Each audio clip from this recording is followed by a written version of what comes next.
जनाबे स्पीकर, इस मुल्क में अगर फ्लड आता है तो ये लोग पैसे बनाते हैं, अगर जलजला आता है ये लोग पैसे बनाते हैं, अगर कैद पड़ता है तो ये लोग पैसे बनाते हैं। ये मुल्क की बड़ी बदकिस्मती है। इन्होंने यूक्रेन से गंदम मंगवा कर हमारी पाकिस्तान के किसानों को जबरदस्त नुकसान पहुंचाया। ये एक आफत जलजला और फ्लड से कम आफत नहीं थी, लेकिन इन्होंने आफत से कम्पीट करने के बजाय जो चारी थे राना तनवीर साहब, उन्होंने अपनी साइड के MP MNA को हजारों लाखों के हिसाब से बोरियां तकसीम की। और मेरे इल्म में बात है कि जो MPA नॉन एग्रीकल्चर भी थे ना, उन्होंने भी पैसे बनाने के लिए इन्होंने बैग लिए और आगे से इन्होंने हजार रुपए में बैग बेचे। मैं बेसिकली बुनियादी तौर पर फार्मर हूँ और मैं एग्री फार्मिंग, डेयरी फार्मिंग,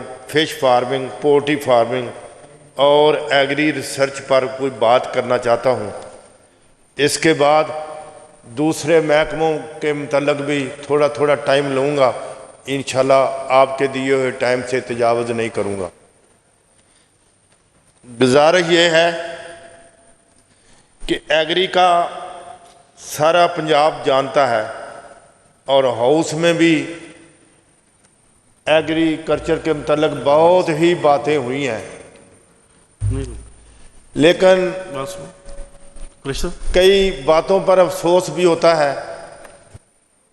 कि इन्होंने यूक्रेन से गंदम मंगवा कर हमारी पाकिस्तान के किसानों को ज़बरदस्त नुकसान पहुंचाया। ये एक आफत जलजला और फ्लड से कम आफत नहीं थी, लेकिन इन्होंने आफत से कम्पीट करने के बजाय जो चारी थे राना तनवीर साहब, उन्होंने अपनी साइड के MP MNA को हजारों लाखों के हिसाब से बोरियां तकसीम की। और मेरे इल्म में बात है कि जो MPA नॉन एग्रीकल्चर भी थे ना, उन्होंने भी पैसे बनाने के लिए इन्होंने बैग लिए और आगे से इन्होंने हजार रुपए में बैग बेचे।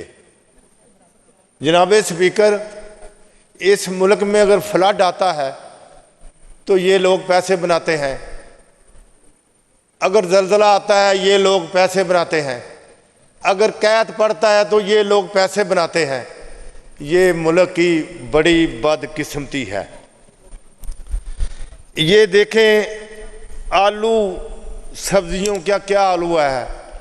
मैं आलू का काश्तकार हूँ और मैं अल्लाह के फजल से 3 फसलें काश्त करता हूँ, मूंजी, आलू और मक्की। मैं डेयरी फार्मर भी हूँ, मेरे पास 1000 गाय का फार्म है, फिश फार्म भी मैंने रखा हुआ है। ये सारी चीज़ों में अगर मैं ज़्यादा माहिर नहीं तो कुछ ना कुछ अलग बे जानता हूँ। यकीन जाने जिसके साथ फार्मिंग लगती है ना, वो बिल्कुल लॉस में जा रहे हैं।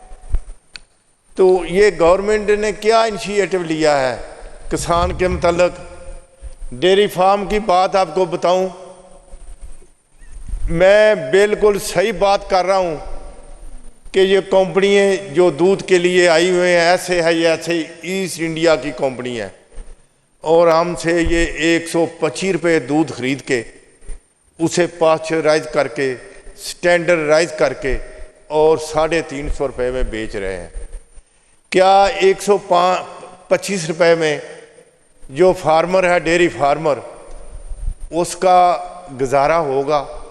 लाश में नहीं जाएगा तो किधर जाएगा? बराए करम गवर्नमेंट को कमेटी बना के फसलों का भी तयन करना चाहिए, उनके रेट मुकर्रर होने चाहिए और उस रेट से अगर कोई मार्केट में डाउन हो तो सपोर्ट प्राइस मुहैया करें और इन कंपनियों को भी बैठ के नुमाइंदों के साथ हमारा रेट दूध का बेहतर मुकर्रर करें। दूध एक बेसिक बुनियादी चीज़ है, जब बच्चा पैदा होता है तो दूध पर एक गुजारा होता है, इसलिए दूध का और फार्मिंग का हर किस्म का ख्याल किया जाए। ये जो एग्री रिसर्च है, ये मेरी समझ में नहीं आता कि ये क्या कर रहे हैं। मूंजी का बीज हम 2100-2200 रुपये किलो के हिसाब से, 11-12 हज़ार रुपये पर एकड़ के हिसाब से मूंजी का चाइना से बीज खरीद रहे हैं। और ये क्या बना रहे हैं, हम 10 किलो मक्की पायनियर का बीज ये मक्की का में डाल रहे हैं, बो रहे हैं। और ये हमारी रिसर्च जो है ये क्या कर रही है, आलू का बीज भी हम हाईलैंड से मंगवा रहे हैं। ये पाकिस्तान वाले क्या कर रहे हैं, और इतना फंड्स इनके लिए मुकर्रर हो रहा है और ये कर भी कुछ नहीं रहे। और हमारे लोग इंडिया से चोरी छुपे अपनी जेबों में थोड़ा थोड़ा अनाज ला के उसको बीज बनाते हैं। वो जितने साल में बीज बनता है उसकी बीज की इफादियत ही ख़त्म हो जाती है। मैं रिक्वेस्ट करता हूँ इस गवर्नमेंट से, जैसे भी ये गवर्नमेंट बनी है ये काम तो करें। बैठ गए हैं ऊपर, हम पर मुसल्लत हुए हैं। अगर फार्मर मर जाएगा, ये ज़री मुल्क है, सारा मुल्क ही बैठ जाएगा। और यकीन जाने बैठा हुआ है, इनको पता नहीं क्यों नहीं महसूस हो रहा था। इसके बाद इरिगेशन देख लें, इसके लिए आपने 16 अरब रुपया भी सप्लीमेंट के लिए मांगा है।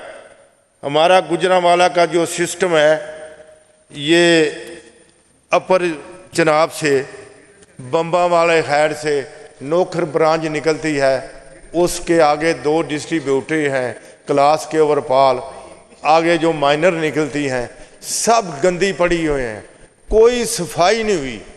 जनाब एक तो सफाई के लिए फंड रखें नोखर ब्रांच और आगे क्लास के ओवरपाल डिस्ट्रीब्यूटरी के लिए, और उनको पुख्ता करें ताकि पानी की कमी जो है वो पूरी हो सके और ज़िम्मेदार को फ़ायदा हो, और ज़्यादा जो पानी बचेगा किसी और के काम आए। दूसरी मेरी गुजारिश है कि आपने गुजरांवाला के लिए वो जंगला बस के लिए 100 अरब रुपया रखा हुआ है, फैसलाबाद के भी ये रखा हुआ है। सारा शहर 30-40 किलोमीटर खाड़ के रख दिया है और सारे कारोबारी लोग भी परेशान हैं। हमारी ये डिमांड भी नहीं थी। ये 100 अरब रुपया जो है इधर वाला फैसलाबाद वाला, और दूसरा वो जो जंगले बस पर 20-15 बसें गुजारने के लिए इतनी अय्याशी, हमारा मुल्क तो मुकम्मल नहीं हो सकता। ये आप जो बंद हैं दरियाओं के, उनकी तमीर करें। कितने दरिया हैं, 3 तो दरिया चल रहे हैं।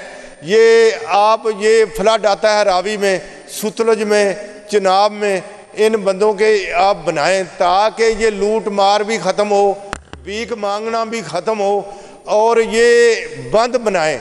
और हर पुल पे आप वो तख्ते लगाएं और झीलें किस्म की बनाएं, पानी को वाफर करने की कोशिश करें। अंग्रेज़ ने 3 ज़िले आबाद किए थे, इधर सरगोदा, साहिवाल, फैसलाबाद। इन्होंने ये जो हमारे ऊपर मसलत हुए हैं कई सालों से, 40-50 साल से इन्होंने बारियां पहले बांधी हुई थी। अब जब इमरान खान आया ये लोग इकट्ठे हो गए हैं, इनका मफाद ही इकट्ठा है।